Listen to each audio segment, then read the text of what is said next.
aitah for being happy that my stepfather and stepbrother are scared my brother's getting out of jail. The night my brother got out of prison, I didn't sleep. Not because I was afraid, but because for the first time in years I felt safe. Strange, isn't it? That the person everyone calls a monster is the only one who ever protected me. When the text came, "Has out," I just sat there, phone glowing in the dark, listening to the silence of a house that used to be hell. Down the hall, I could hear my stepdad snoring, restless, the way he always gets when he's drunk and guilty. And I smiled, because I knew he wasn't sleeping peacefully. He was terrified. Before the prison walls, when people ask about my brother, I tell them he's complicated. But that's a polite lie, like saying fire is warm. He's intense. He doesn't forgive easily. And the night everything changed, he didn't forgive at all. We grew up in a small town where secrets rot quietly under the surface, like something dead buried just shallow enough to smell. After Mom remarried, things got darker. My stepfather, Greg, was charming in public. Everyone thought he was a saint for taking in a broken family, but behind closed doors, he was the reason we broke more every day. And his son, Tyler,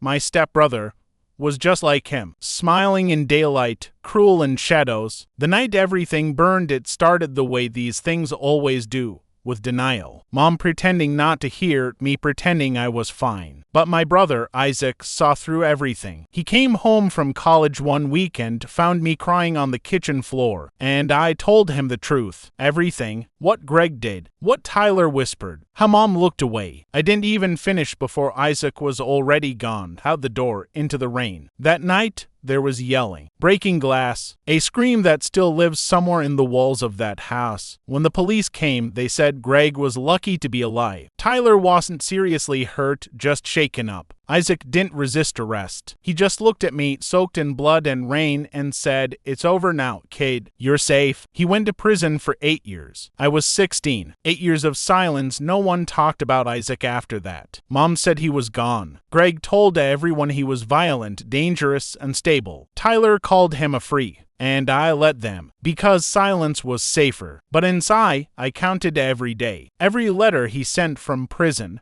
hidden under my mattress. Every nightmare that ended with his voice saying, "You're safe now." Mom changed too. Guilt aged her. Greg got angrier, drank more. And Tyler, he became his father's shadow. Still, when I finally moved out, the first thing I did was write Isaac, "When you get out, you'll have somewhere to come home to." He wrote back, "I'm not coming home. Home's poison. But they'll see you soon." The text the day before his release, Greg got the letter. No return address, just his name written in Isaac's handwriting. I didn't see what was inside, but I heard Greg's voice tremble for the first time. And Tyler's face. Pale, tight, pretending not to care but checking the door locks 3 times that night. They knew, and I couldn't stop smiling, because for 8 years I had nightmares about them. Now, finally, they were having nightmares about him. The return when Isaac finally came to see me, it was raining again, like the universe remembered. He looked older, harder, but his eyes were the same. We didn't hug at first. We just stood there, staring at each other, the sound of rain filling all the words we didn't know how to say. Finally, I whispered, "They're scared of you." He tilted his head, almost amused. "Good. You're not going to hurt them, right?" I asked. He smiled, small and tired. "No. That would be too easy." He stepped inside, took off his wet jacket, and sat at my table like he'd never left. "You know what's better than revenge?" he said. "Watching people realize they don't control you anymore." The visit the next morning, he went to see Mom. I didn't go.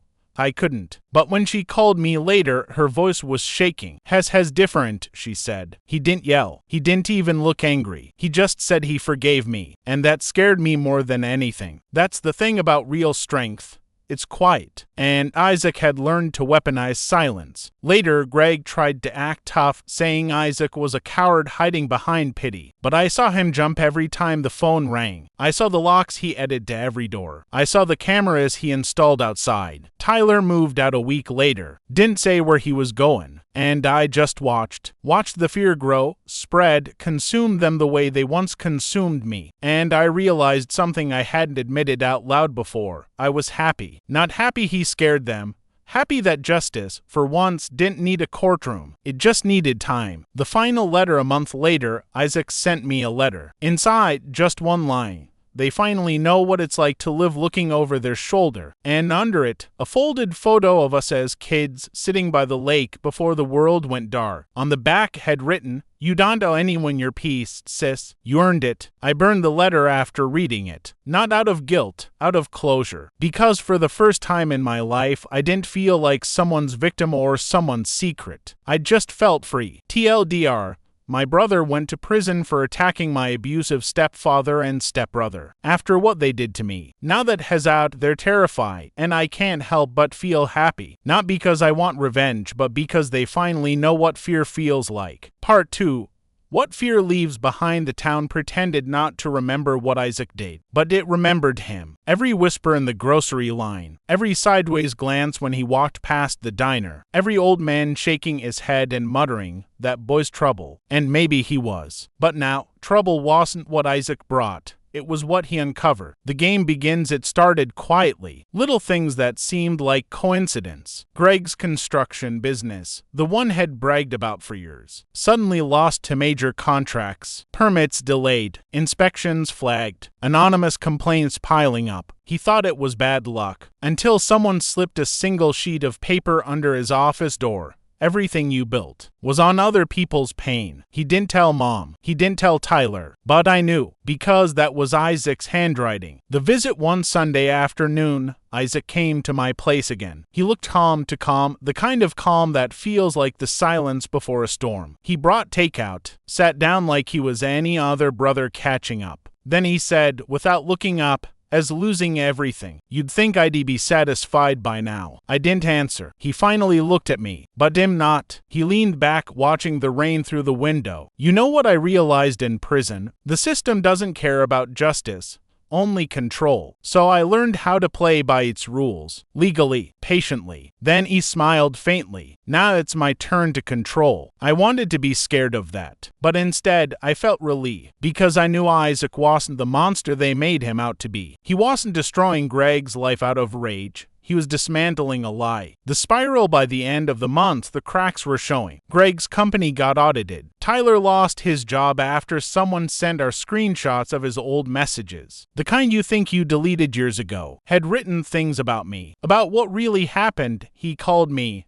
Voice shaking. "Did you tell him something? Did you tell Isaac?" I said nothing. Just silence. And in that silence, he broke. He whispered, "Has going to ruin us." I wanted to tell him no. Isaac's not ruining you. You did that yourself. But the truth was, part of me wanted him to feel that ruin. Mom tried to pretend everything was fine like she always did. But I could see the fear eating her from the inside. She called me one night, crying. "Has different now, isn't he? Isaac has free," I said. "You think this is freedom?" She snapped. "Has turning into what he hated." I almost told her she had no right to say that. That she chose silence over saving her children. But I didn't, because I knew Isaac wasn't becoming Greg. Greg hurt people to feel power. Isaac was giving it back to those who had been powerless. Still, I could feel something darker growing in him. Something that didn't belong to justice or peace. Something called emptiness. The letter to Tyler. A few weeks later, Tyler showed up at my door. He looked thinner, sleepless. He said Isaac had sent him a letter. He didn't want to show me, but I made him. It said, "You remember that night, don't you? The sound of her crying, the way you laughed. I don't need to hurt you. You already do that every time you close your eyes." Tyler's hands were shaking so bad he could barely hold the paper. I didn't mean to. He stammered. I looked at him, really looked at him. This man who once thought fear made him powerful. Now fear was all he had left. "You should tell the truth," I said quietly. "To who?" he asked, panicked. "The police, my dad, you?" "To yourself," I said. He left without another word, and that was the last time I saw him. Greg breaks. It happened 2 months later. Greg got drunk again and showed up at my place, pounding on my door. "Where is he?" he yelled. "Where is your damn brother?" His eyes were bloodshot, wild. He smelled like whiskey and fear. "You think he can scare me?" "I'm not scared," but his voice cracked on the last word. I opened the door just enough for him to see my face.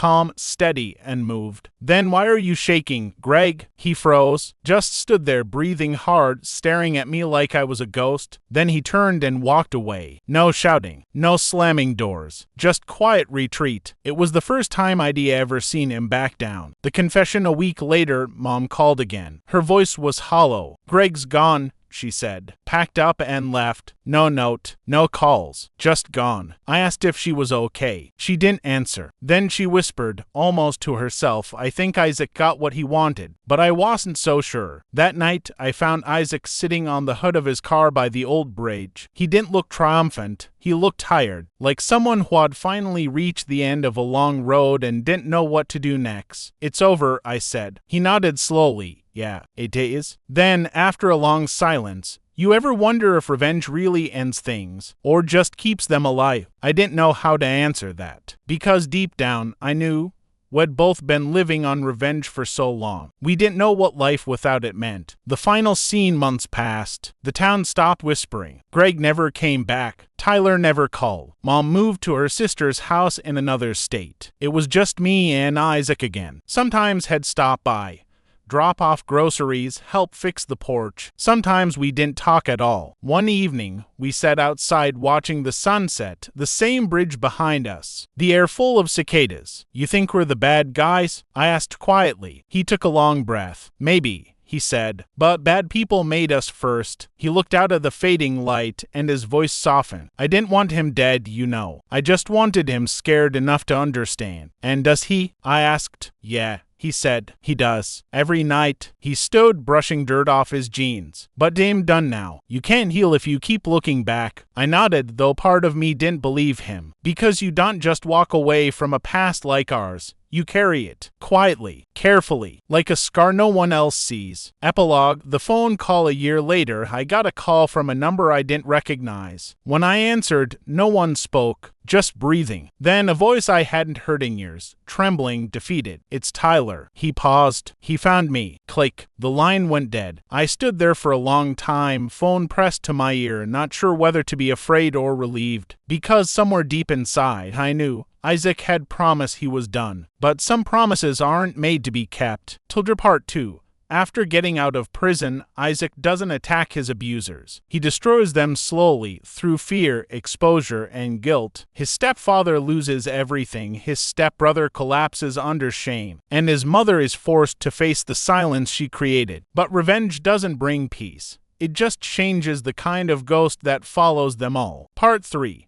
The house at the edge of town. It was 6 years after Isaac got out of prison. 6 years since Greg disappeared, and 5 since Tyler vanished without a trace. The town had moved on, or at least it pretended to. But I hadn't. I still felt that quiet hum under my skin, the echo of fear and power that Isaac left behind. A pulse that never really faded. And then I got a letter. The letter, no return address, no stamp, just my name written in familiar handwriting that made my stomach tighten. Inside, a folded sheet of parchment, neat and clean. Meet me at the house at the edge of town. You need to see this. Isaac, the house at the edge of town. The one Greg had built for appearances, where Tyler spent his childhood summers, and where Mom's silent complicity had grown like mold. The one we all thought was empty, haunted by memory and dust. I didn't tell anyone. Not Mom, not Leela, not even Ethan. Something in me knew this was private. Something that belonged to the past and me alone. The approach. It was dark when I drove there. The sky was low and gray,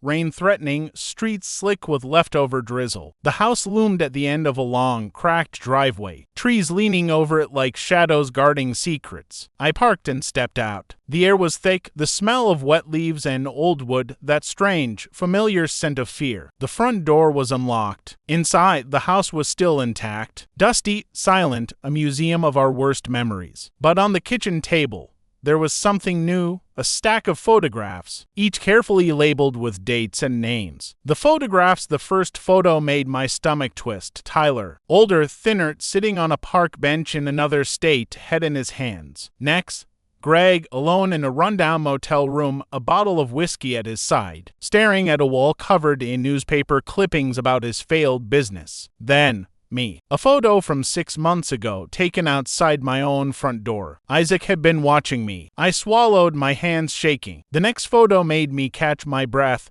Isaac, standing in the doorway of the house, looking exactly as he did the day he left prison, calm, unreadable, a storm in human form. The letter inside beneath the photos was another letter, neatly typed, "You're going to ask why I did it, and why I've been gone so long. Greg and Tyler aren't your only abusers. You'll see, everything you've lived with, everything you've buried, I preserved it for you. You don't have to confront it alone anymore. Come upstairs." I hesitated. Part of me wanted to run. Part of me wanted answers. And then I climbed the stairs, each creak echoing through the empty halls like a drumbeat of memory. The attic door was slightly ajar. Inside, the light was dim, filtered through a single grimy window. Boxes lined the walls, meticulously labeled, "Greg, Tyler, Mom, Evidence." Isaac stepped out of the shadows. He looked tired but sharp, like someone who had carried years of fire inside them without letting a single spark escape. "You're scared," he said quietly. "You should be. But not of me." He gestured to the boxes. "Everything they did, everything they ate, it's all here. Names, dates, letters, recordings. Every secret they thought buried is alive again." I felt like I might throw up. All the guilt, all the fear I'd carried for years, suddenly pressed down on me like a physical weight. "I wanted you to have this," Isaac said. "Not to hurt them, to remember, to survive." The hidden truths for hours I sifted through the boxes. Tyler's letters to Greg admitting everything he knew about the abuse. Mom's hidden journal, where she described every moment she ignored, every lie she told herself. Greg's ledger listing bribes, manipulations, and threats. And then, at the bottom of one box, a small, sealed envelope addressed to me.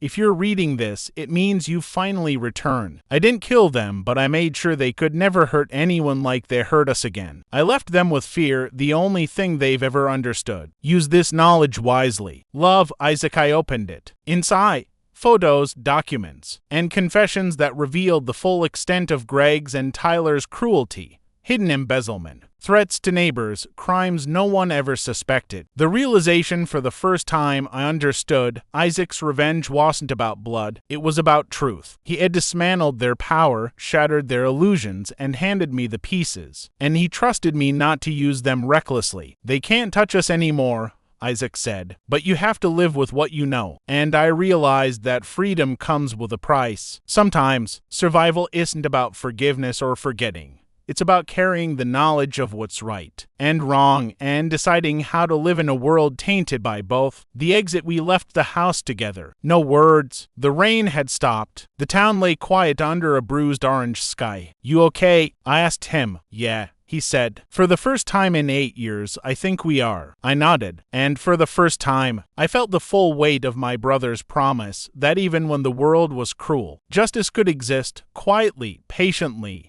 in the shadows, and that some ghosts, if treated with care, could finally rest. TLDR Part 3. Years after Isaac's release, he reveals hidden evidence of Greg and Tyler's cruelty to his sister. He didn't kill or harm them physically. He dismantled their lives psychologically and handed her the truth. The story shows revenge through knowledge and moral reckoning, leaving the family's past exposed but allowing healing to begin.